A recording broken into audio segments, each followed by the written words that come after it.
adanya solusi, tidak adanya cara. Yang ada dari debt collector Anda cuman menekan, mengintimidasi, mengancam, menakut-nakuti, menyebarkan data. Saya berada paling depan untuk membela orang-orang yang sengsara gara-gara pinjaman online. Halo, assalamualaikum warahmatullahi wabarakatuh. Selamat siang ya, atau selamat sore ya buat teman-teman semuanya. Khususnya subscriber atau pendukung yang selalu mensupport, selalu menantikan video terbaru dari Solusi Hutang Andy Brody. Ya, saya ucapkan terima kasih.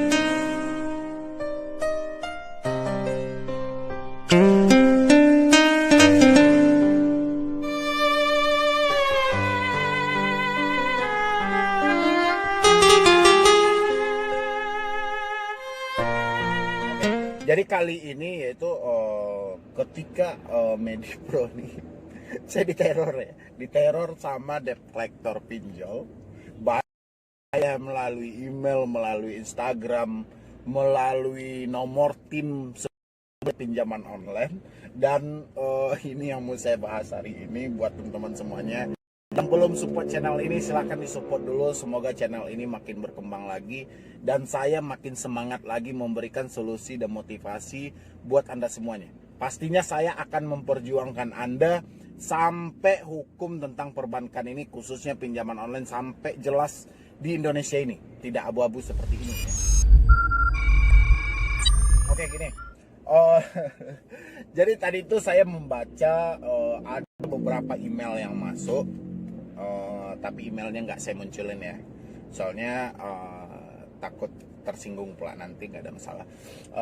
Jadi emailnya tidak saya munculkan. Jadi dalam emailnya itu Anda sebenarnya mengarahkan orang, memberikan solusi hutang atau melarang orang untuk tidak bayar hutang. Ya saya bilangin dua-duanya gitu loh ya. Saya memberikan solusi kepada mereka supaya tidak melakukan pembayaran secara online di pinjaman online. Kalau untuk yang ilegal, saya melarang mereka untuk men-stop. Terus urusannya sama Anda apa? Saya bilang seperti itu ya kan. Jadi perbincangannya itu lumayan panjang.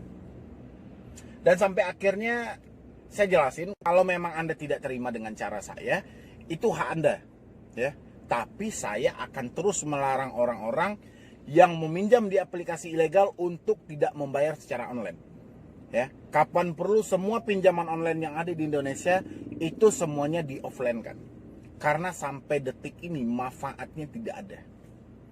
Ya, saya sempat tanyakan ke mereka tapi udah cabut duluan ya. Saya sempat tanyakan, kalau memang iya, coba Anda jelaskan visi dan misi pinjaman online ada di Indonesia. Seperti apakah aturannya, seperti apakah hukumnya? Dia tidak jawab ya. Akhirnya pindah lagi ke tim saya, diteror hampir setiap hari diteror ya. Dan sampai ada satu yang menawarkan kalau MediPro mau membentuk sebuah drama dan dia nanyakan saya per video itu bayarnya berapa. Ya. Ngeri kan? Tapi saya bilang alhamdulillah sampai detik ini saya masih cukup. Baik hasil dari YouTube, baik hasil dari pekerjaan saya, alhamdulillah sampai detik ini masih cukup. Dan saya tidak perlu mengambil job yang ditawarkan ya. Dari dulu saya bilangin berapa banyak yang minta review soal pinjaman online, minta kerjasama dengan pinjaman online, berapa banyak gitu loh ya. Tapi saya tidak begitu tertarik, karena saya tetap pada argumentasi saya bahwa sampai detik ini pinjaman online tidak ada manfaatnya ya, sampai detik ini. Dan hukum tentang perbankan yang ada di Indonesia ini masih abu-abu, belum ada kejelasannya. Dan saya sampai detik ini masih mencari apa alasan OJK memberikan sertifikasi sebanyak 164 pinjol dilegalkan.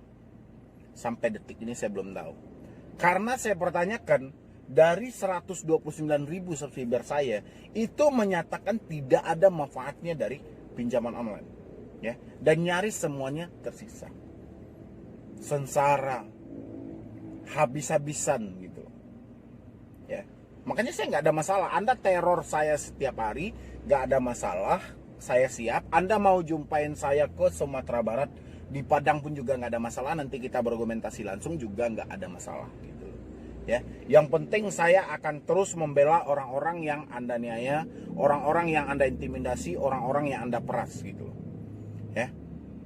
Tapi selagi Anda bertahap normal, memberikan suatu pinjaman dengan bunga yang telah ditetapkan, dengan kemanusiawian, cara menagih Anda yang memberikan solusi, tidak mengintimidasi, mungkin saya tidak akan ikut. Karena tidak adanya solusi, tidak adanya cara, yang ada dari debt collector Anda cuman menekan, mengintimidasi, mengancam, menakut-nakuti, menyebarkan data. Saya berada paling depan untuk membela orang-orang yang sengsara gara-gara pinjaman online.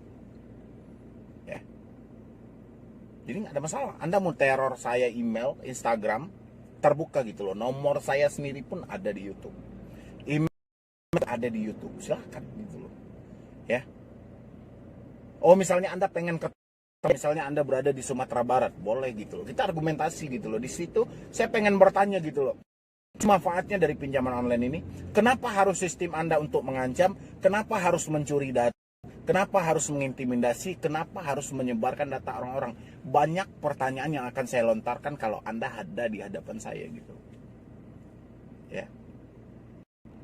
Bukan saya mengajarkan orang-orang tidak bayar hutang, tapi khusus online. Kalau bisa offline kan lagi.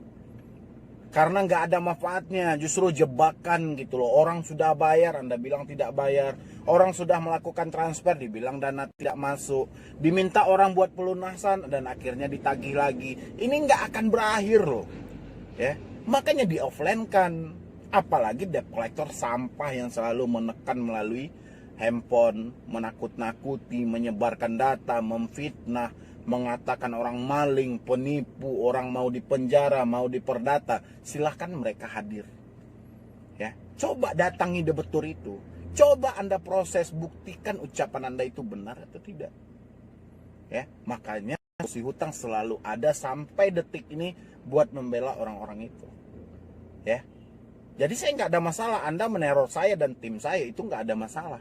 Justru itu lebih baik daripada Anda meneror orang-orang yang posisinya sudah panik. Orang-orang yang posisinya sudah tidak ada uang lagi gitu loh. Berarti Anda lebih miskin daripada debitur yang gagal bayar dan telat bayar akibat uang tidak ada. Ya, berarti Anda lebih miskin. Dan Anda masih mengemis sama orang yang sudah tidak ada uang gitu loh. Ya, minta dijual ini, minta dijual ini, minta dijual ini. Hanya untuk memenuhi kebutuhan Anda dan melancarkan usaha Anda, memperkaya diri Anda korbankan orang-orang miskin, orang-orang yang sudah tidak ada duit lagi untuk kesenangan Anda gitu loh. Ya, untuk memajukan usaha Anda gitu loh. Anda nggak peduli gitu, mau halal haram terserah gitu loh. Ya. Jadi buat teman-teman semuanya, saya sarankan jangan pernah takut sama pinjaman online. Ketika masih ada debt collector yang ngancam, Anda tidak perlu panik, tidak perlu stres. Hari ini Anda jelaskan online, offline. Penyelesaiannya offline, penyelesaiannya secara manual. Tidak akan pernah selesai selagi Anda masih mentransfer dan mencicil. Anda akan diperas habis-habisan, Anda akan dimanfaatkan gitu loh. Dan Anda tidak akan bisa mengadu kemanapun. Ya, makanya harus dimulai dari diri Anda. Stop pembayaran online, minta debt collectornya semuanya datang. Ya. Mungkin cuma itu dulu yang dapat saya sampaikan. Mau buat debt collector, mau buat debetur, mau buat pinjaman online, Anda mau terima atau tidak, terserah. Yang penting saya menyampaikan apa yang menurut saya benar. Ya, jadi sekian dulu dari saya, Medi Broni.